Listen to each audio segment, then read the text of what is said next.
وبه نستعين على أمور الدنيا والدين.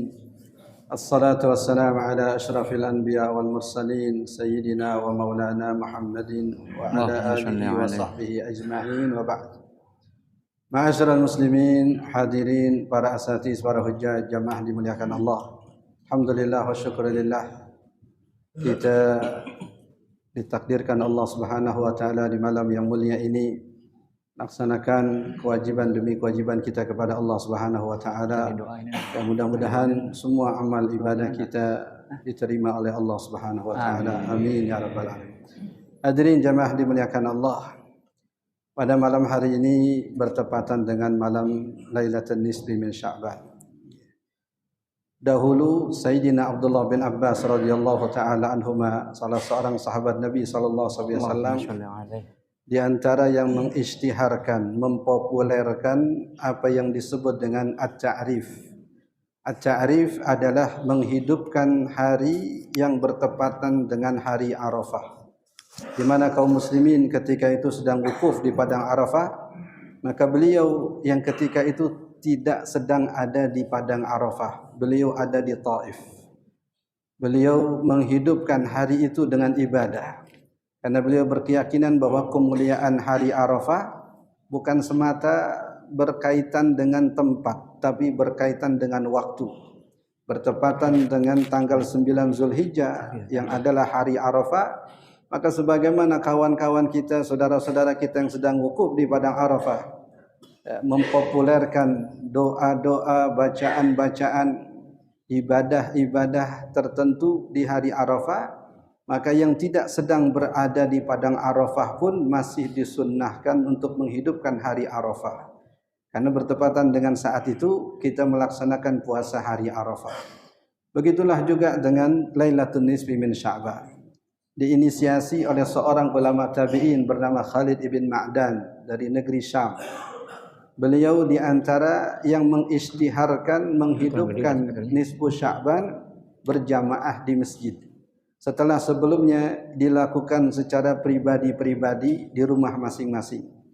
Tapi melihat semakin tergerusnya hal-hal yang berkaitan dengan kebaikan kalau dilakukan secara individu, maka beliau berinisiatif sebagaimana pendahulunya sahabat Abdullah bin Abbas menginisiasi hari ta'rif, maka beliau ini yang kemudian menghidupkan, mempopulerkan Ihya Lailatul Nisfi min Sya'ban, menghidupkan malam nisfu Sya'ban. Itu secara sejarah. Adapun terkait dengan dasarnya, dalilnya, walaupun seandainya tidak ada dalil khusus, padahal ini ada dalil khususnya, kita berpegang kepada dalil umum dalam bab ibadah. Dalam bab ibadah banyak sekali dalil umum. Yang pertama terkait dengan memperbanyak ibadah sunnah solat. Bahkan ada yang disebut dengan solat sunnah mutlak, yang tidak ada niatan apa-apa melainkan hanya solat 2 rakaat saja. Sebagaimana juga ada puasa sunnah mutlak yang bukan bertepatan dengan hari-hari yang disunnahkan, seperti hari Senin, hari Kamis, atau ayyamul bid atau ayyamul sud, tapi niat puasa karena Allah Subhanahu wa taala. Maka menghidupkan malam nisfu Sya'ban, kalau kita kembali kepada dalil yang umum, di antara waktu antara maghrib dengan isya, ini yang Allah janjikan dalam hadis Nabi sallallahu alaihi wasallam, man ahya ma bainal isya'ain ahyallahu qalbahu yauma tamutul qulub. Siapa yang menghidupkan waktu antara maghrib dengan isya dengan ibadah, Allah akan hidupkan hatinya hari atau saat di mana banyak hati manusia yang mati. Banyak hati manusia yang mati. Sebelum jasadnya mati, ternyata hatinya sudah lebih dahulu mati. Menghidupkan antara maghrib dengan isya, itu sarana kita menghidupkan hati. Dan itu janji baginda Nabi SAW. Kemudian terkait dengan hadis yang sahih riwayat Sayyidatuna Aisyah radhiyallahu taala anha, sabda baginda Nabi SAW, Inna Allaha ittala'a ala ibadihi lailatan nisfi min Sya'ban fayaghfir liman syaa min ibadihi illa limusyrikin aw musyahin. Sesungguhnya Allah Subhanahu wa taala menatap hamba-hambanya di malam nisfu Sya'ban. Ini sama seperti hadis awal malam Ramadan. Ketika kita memasuki awal malam pertama bulan Ramadan, Allah Subhanahu wa taala menatap kepada hamba-hambanya, wa man nadarallahu ilaihi falan yashqa abadan. Siapa yang mendapatkan tatapan pandangan kasih sayang Allah tidak akan celaka selama-lamanya. Ya, dalam hadis tentang nisfu Sya'ban, redaksinya juga sama, ittala, artinya mengetahui, melihat, menyaksikan kepada hamba-hambanya di malam nisfu Sya'ban, kemudian Allah ampuni dosa-dosa mereka.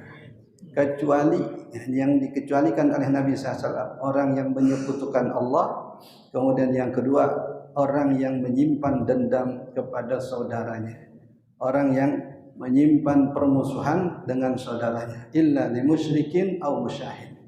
Ulama mengatakan kenapa digandengkan antara musyrik dengan musyahid? Bukankah orang yang musyrik tidak beriman kepada Allah? Sedangkan orang musyahid walaupun dia bermusuhan dengan saudaranya masih ada iman di hatinya. Ulama katakan orang yang musyrik tidak beriman kepada Allah, yang tidak baik hubungannya dengan Allah. Sedangkan musyahid orang yang tidak baik hubungannya dengan hamba-hamba Allah. Padahal dua hal itu harus kita pastikan. Di dalam ayat Al-Quran Allah nyatakan, duribat alaihimul dhillatu aynama suqifu illa bihablin minallah wa hablin minan nas. Tak boleh ada masalah antara hablun minallah dengan hablun minan nas. Baik hubungan kita dengan Allah, tapi kita juga harus pastikan baik hubungan kita dengan manusia.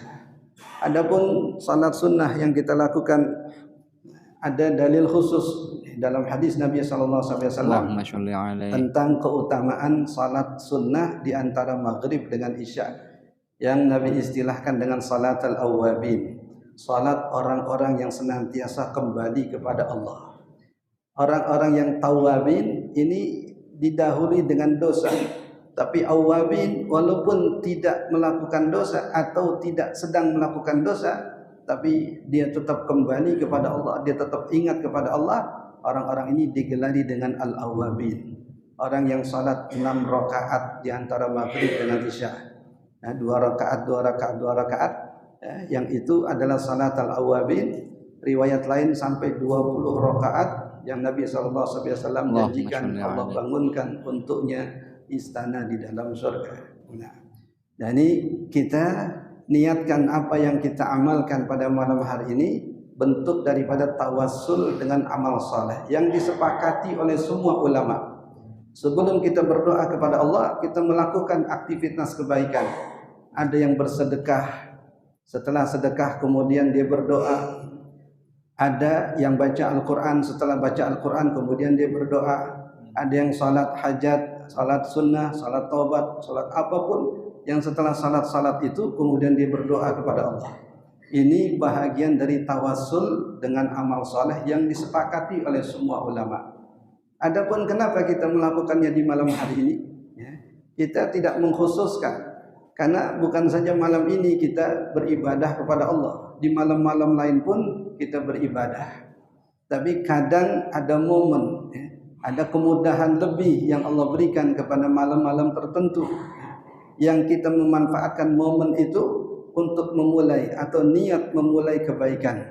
Ini permulaan kita berbuat kebaikan dengan harapan malam-malam seterusnya kita pun bisa mengistiqomahkan apa yang kita lakukan di malam yang mulia ini. Hadirin jamaahkan Allah, nanti kita baca surah Yasin juga bentuk tawassul dengan amal saleh. Setelah Yasin yang pertama kita niatkan agar Allah Subhanahu wa taala berikan kepada kita umur yang panjang dalam taat kepada Allah Subhanahu wa taala. Setelahnya kita salat sunnah, kita niatkan dengan hajat-hajat kita, baik tadi niat untuk Allah panjangkan umur kita dalam taat. Kemudian setelah itu kita baca Yasin yang kedua, kita niatkan Allah Subhanahu wa taala anugerahkan kepada kita rezeki yang berkah, rezeki yang melimpah. Kemudian setelahnya ketiga kita niatkan agar Allah wafatkan kita dalam keadaan husnul khatimah. Sayyidina Ja'far As-Shadiq mengingatkan, meniatkan sesuatu untuk sesuatu yang akan datang, ini bahagian daripada kebaikan. Beliau membaca zikir-zikir tertentu disimpan buat momen-momen tertentu. Dia banyakin baca inna lillahi wa inna ilaihi rajiun saya titipkan dan saya baca ya Allah untuk setiap musibah yang datang kepada saya. Jangan-jangan ketika musibah itu datang kita lupa mengucapkan innalillah. Dia sudah dibaca duluan. Begitu juga dengan bacaan-bacaan yang lain. Nah, termasuk saat nanti kita menghadapi sakaratul maut, dan dari sekarang kita minta kepada Allah agar diwafatkan dalam husnul khatimah. Amin ya rabbal alamin. Ini sekedar mukaddimahnya. Aku qouli hadza. Assalamualaikum warahmatullahi wabarakatuh.